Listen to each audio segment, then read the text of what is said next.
Hi everybody, welcome to EduTap and also welcome to another video, and today we are going to discuss about the NABARD Grade A interview mannerism. Alright, so we all know that the interview dates for NABARD Grade A 2024 cycle has been out, right? And we are going to touch in all the videos whatever we are coming up for interview. We want to touch each and every aspect that you should be very considerate and very vigilant about before appearing for the interview, so that you leave no stones unturned to get into this organization in this very cycle. All right, so today we are going to talk about some of the mannerism you should keep in mind. देखो वैसे तो you will prepare for the interview, that is right, okay, but there are some situations that come in the interview, right? We will talk about how you can handle them. Another thing also, how to represent yourself in an interview, right? See, देखो this interview, which is like the you can say the third phase of this examination, it's not the one where they are going to be much focusing on your knowledge, right? Definitely there will be some questions on current affairs or something like that, right? But you have already cleared that part. This interview process is more about knowing your personality, right? So how do you represent yourself? It is that what matters the most. So starting off, like when you are for the first time meeting somebody, you take care of your appearance, right? So that is one of the thing that you have to take care of. This particular point I already touched when we were also doing 5 mistakes to avoid while preparing for interview. You can watch that video as well. Apart from this point, rest four are very different, right? But this again I want to touch when we are talking about mannerism, right? देखो वैसे तो I think 90% of you must be knowing that formals are preferred in an interview. So if you are a male, okay, then in that case having pant, shirt and coat in the in for that regard, ठीक है, ये सब चलता है. या if it is very hot you can avoid the coat, it's just like formal shirt, pant and tie it can do, right? And for females, either you can prefer sari or you can prefer suit, right, while going for the interview. But in that selection also matters, right? What are the colors you're going for example, like if you're a male, you have to keep in mind that you can't go for like bright colors, right? You have to go for very subtle and very formal colors. Like you can go for gray combination of coat pant with white shirt, right? Usually it's preferred like dark coat pant color or just pant that you're going for, light shirt color, and then a contrasting tie, it would be good option, right?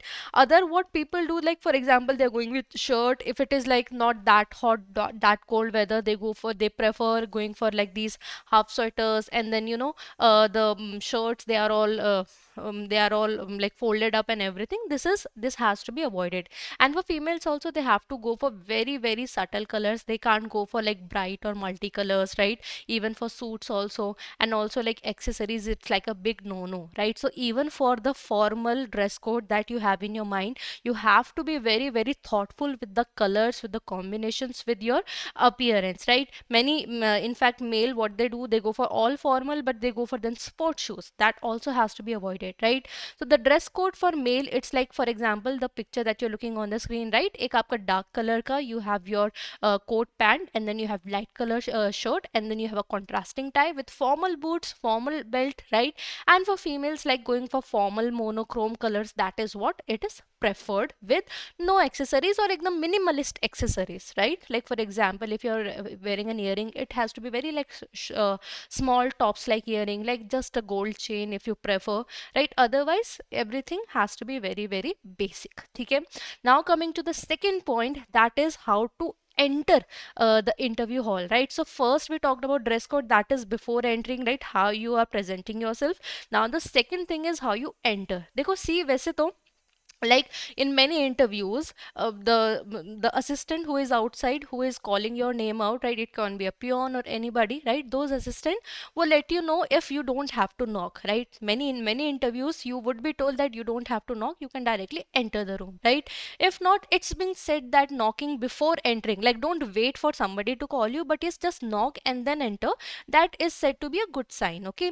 Second thing is, like when you're entering, like for example in this picture you're looking at, how much space is there between this chair and this particular door, right? You don't know how much space it will be inside. Now imagine you have hastily opened the door, now it has then collided with the chair, and you know that haphazard has created, right? So you, and if that happens, you you will get so nervous that for the next of the rest of the interview you would not be able to focus, right? So you have to be like very thoughtful about it. First of all, it's been said that calmly open the door, okay, very in a very poised manner. You don't have to worry much about it. Second thing is, whenever you're entering the room, just have a smile, wear a smile, and greet everyone sitting there. And before sitting on the chair, just wait. They ask for their permission, like, ma'am, can I sit? Or sir, can I sit? Right? Or they themselves would say, come on, sit, right? Then only sit. Don't just go and sit over there. Okay? So this you have to keep in mind for the perfect entry. Thanking. Third is about handling stress. Dekho, now you have a biodata that you have given to the assessors, right? And what is the interview? It is a question answer form, right? In the assessors would want to know about you, right? So they might ask you some questions which you might think that they are actually questioning your worth. Like for example, if they ask you that why is there gap year in your graduation and now, right? Why you don't have good marks in your graduation or post graduation per se? You are already having a job. Why do you want to switch it? Why do you want to leave your job, right? Or why don't you have any hobby, right? Because there is a section of hobby, right? So they might ask you that why is it so? Why haven't you taken part in extracurricular and so on, right? The first thing that you have to keep in mind that do not they take that stress. You have to keep in mind that if you have cleared phase one, if you have cleared phase two, now you are in interview. So it defines that you are worthy enough to be in the organization, right? Second thing is, by asking you these questions, they just want to know the reason. They are not questioning your worth. They are not saying that if you have don't have good marks, then you are not worthy enough. Because if marks define your worth, how you are in an interview? How did you clear phase one, phase two, right? Similarly, for example, you have not any hobby, right? So it's not that they're questioning that you are no worthy person if you're just studying and you're not having a hobby, okay? In these situation, first of all, by even entering the interview, while preparing, you have to make this mindset that whatever you have done, that is done for a reason. Some reason were in favor of you, and some reasons they backfired you. This keep in this mind, right? And then prepare answer for that. For example, in case of you don't have hobby, you can say, sir, currently I'm inclined towards getting a job, preparing for competitive exams, so I do not have time to pursue my hobbies. However, these are the things I'm interested in. I have done that in past, and I will definitely continue, would like to continue once I join the job. Similarly, if you have gap year, you can say, sir, I was preparing for this and this examination. If you have cleared certain phases, you can mention that. If not, you can say that still this has taught me to be persistent for my future. My perseverance have definitely increased in these years, and whatever you have learned, you can share that. Similarly, for not good marks, you can say I was engaged in other activities, or sometime, because sometime the answer can be very straightforward. Like for example, my I did not wanted to do engineering. Like I'm just giving an example. I'm from agriculture background. Like for example, I did not want to do engineering, but my parents, they wanted me to be a one. So I joined, but I was not having interest. That is why my marks were that not good, right? You can just simply say, but that later on I realized my real passion, and I realized that I am meant to be for regulatory bodies, or maybe want to do this XYZ type of job, and that is why now I have pushed myself to achieve that. I have cleared examination, I prepared hard for it, and I cleared, right? Everything has an answer, right? Everything an answer, but you have to be like very careful. Similarly, why you want to leave job, right? Now here you don't have to be that straightforward that it's better money or like whatever, or even like you can say, but in a very good manner, right? That I have a big family, or I want better facilities for my children, for my partner.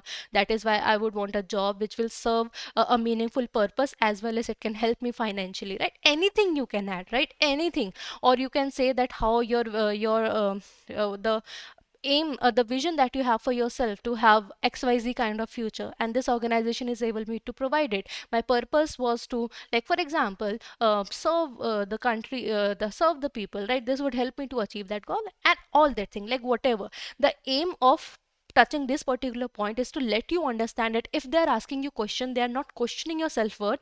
They're just asking you that whatever step that you have taken in past, what was the reason behind it, okay? So this thing, to handle stress, just keep in mind that you are worth it. There's a reason you are in interview, okay? And lastly, how to say no, okay? Because देखो, usually it happens because you are not a computer, you are not an AI. In fact, today AI does not have all the answers, right? Many times it has its own limitation. So nobody expects you to know everything, right? But in those situations, if you are trying to fool them by, by just beating around the bush, or maybe pretending that you know the answer, but they are more experienced than you, right? There's a reason they are assessing you. They are more experienced than you.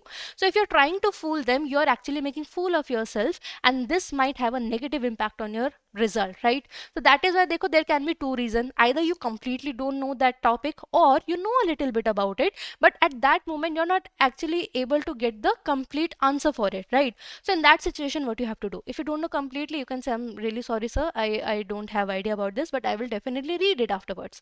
Or if you know a little bit, and they have asked you something like that, whatever you know, you can say, sir, I know that this particular news which you have asked, it is related to this recently, this happened, but at the particular point I'm not able to recollect. I'm sorry for that, and I will look about it after the interview, right? So be very calmly straightforward and humble about it. It's okay if you don't know each and everything, okay? Nobody knows everything, okay?